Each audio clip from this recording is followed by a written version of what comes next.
What's up everybody, the Blue Thing here, and today I'm back with yet another part of what if Naruto had all of the Biju. So last video did so great and I'm really surprised on how fast the like goal was completed. So you already know I'm gonna have to crank up the likes higher this time, and today I'll be pushing the like goal to 380 likes for a part 9. Now right before I get into the video, subscribe if you're new, hit the like button and turn on bell notifications. So with no further ado, let's get into the video.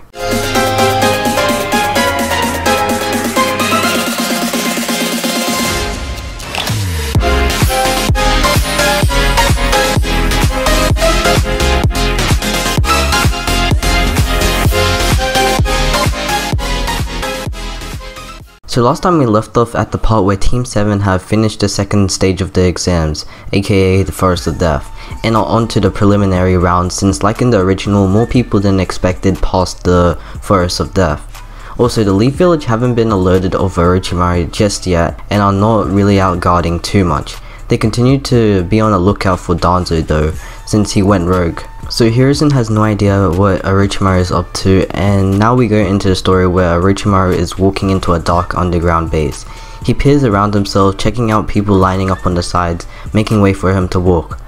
He forms that creepy smile he always has and continues his way to his objective, which is to meet up with someone that he had planned to work with.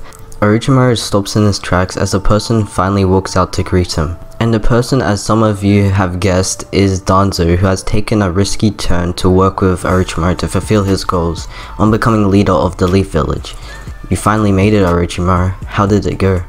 Orochimaru then goes on to explain what happened in the Forest of Death, telling Danzo about how Naruto has the ability to change his appearance to a hybrid of all of the Biju he has.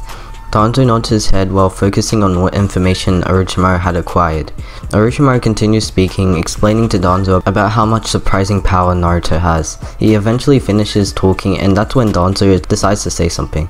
Danzo tells Orochimaru that they will strike their targets on the day of the final stage of the exams. He continues to say that he believes that Naruto and Sasuke will come out victorious in all of their matches and eventually come against each other in the final round.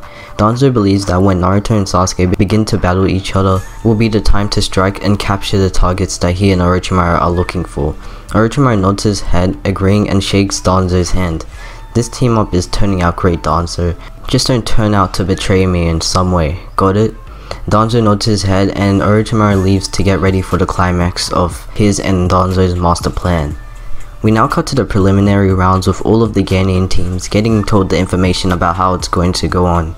Sasuke is still feeling tired from the curse mark, while Naruto is feeling hyped and ready to do this stage. Also, Hinata is feeling more confident than ever since she really surprised herself when she took down 2 members of Team Dozu.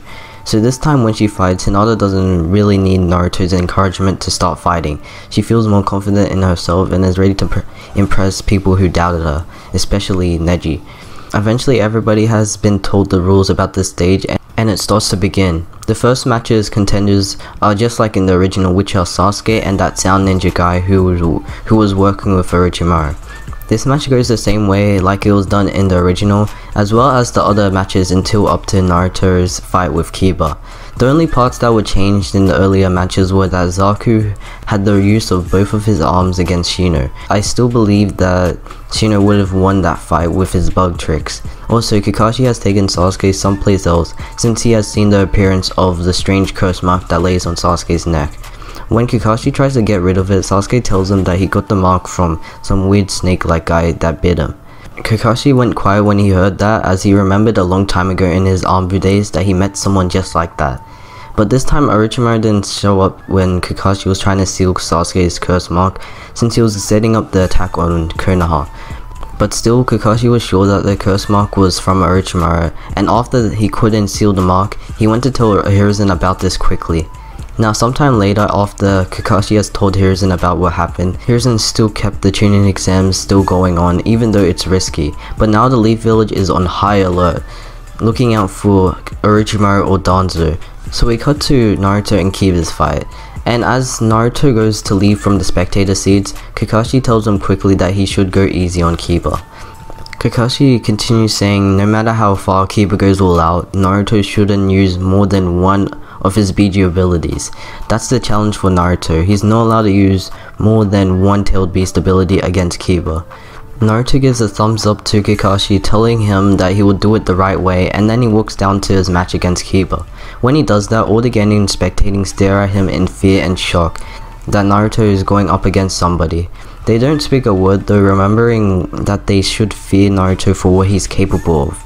But when Kiba sees Naruto, he grins and he thinks to himself that Naruto doesn't look that much of a big of a deal, remembering that Naruto was only decent at things in the academy.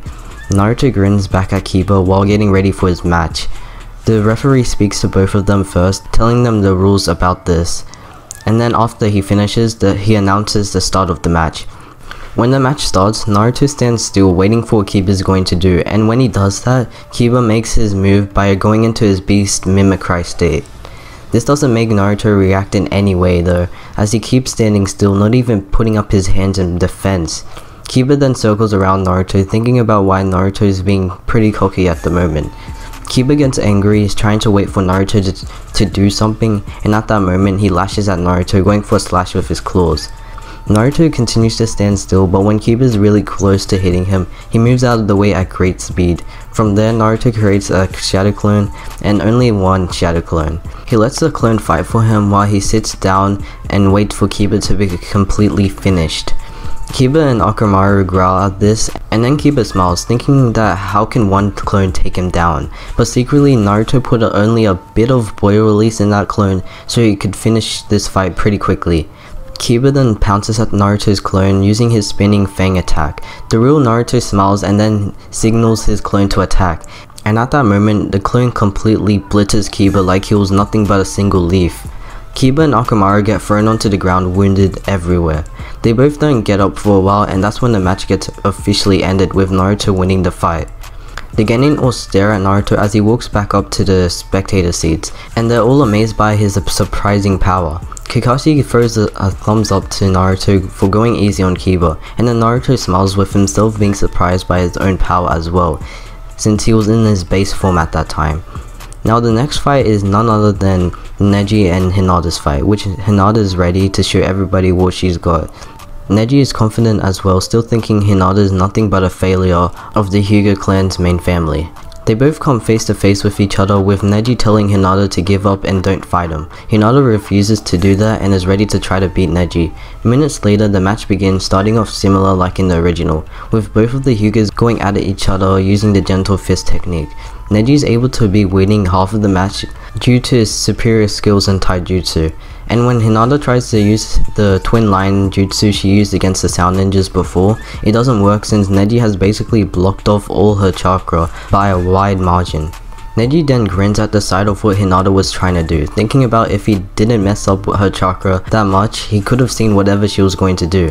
Neji then walks up to Hinata telling her to give up again, and that she has no chance against him. But when Neji does walk up, Hinata sees this as a chance to attack, lashing back at him, using everything she has left. But when she does that, Neji easily shoves a fist into her stomach, throwing her into the ground. But Hinata gets back up again, coughing out blood and moving forward towards Neji, trying to attack him again. Neji gets angered by this, furious by the fact that Hinata thinks she could beat him when she is wounded like that. He then dashes at her with fury in his eyes, but blinded by anger, Hinata dodges Neji's reckless attack. She then runs up behind him and gets a large hit on him, sending Neji to his knees. But since that's all Hinata has left, she is left frozen, so tired that she can't even move. Neji gets back up and decides to send a finishing attack, but that's when the Jonin leaders arrive, stopping Neji from laying a hit on Hinata anymore. Hinata then falls down exhausted. That's when it's announced that Neji has won the match. Naruto watches on, angered by how Neji was going to attack Hinata when she was already at her limit. The tailed beast inside of him also is shocked at what Neji was going to do, and they tell Naruto that if he ever gets a chance to go up against Neji, then they're gonna use their full power against that scum. Naruto agrees to them and hopes he gets that chance. Sometime later, Lee and Gaara's match is on, and this time it is a major change than the original, with Rock Lee not even having to go into his 8 gates to beat Gaara, because Gaara doesn't have his automatic stand defense since his mum is still alive and well. Also, his magnet release Kekugen Kai he inherited from his father is still not enough to beat Rock Lee. So Lee wins that round, and then after that, Dozu vs Choji is basically the same as in the original, with Choji not even being a challenge to Dozu. So that's when the preliminary round ends. Sometime later, the final stage of the Chunin exam is announced to be a one-on-one versus battle, and the contenders all find out who they're going up against, with Sasuke going up against Rock Lee this time instead of Gaara, and Naruto is still going up against Neji. Inside of Naruto, the tailed beasts get excited and are ready to show Neji what happens when you mess with a Team 7 member. The selected Genins all get told they have a month to train for the final stage of the exams, and then after that they all head off to do so. And that's where I'm gonna end off for today, guys. Hopefully you did enjoy, and if you did, make sure to get this video to 380 likes for part 9. Since I think part 9 is going to be so hyped with Sasuke vs Rock Lee and Naruto vs Neji. So like always, subscribe if you're new, hit the like button and turn on bell notifications. It's been the Blue Fang, peace.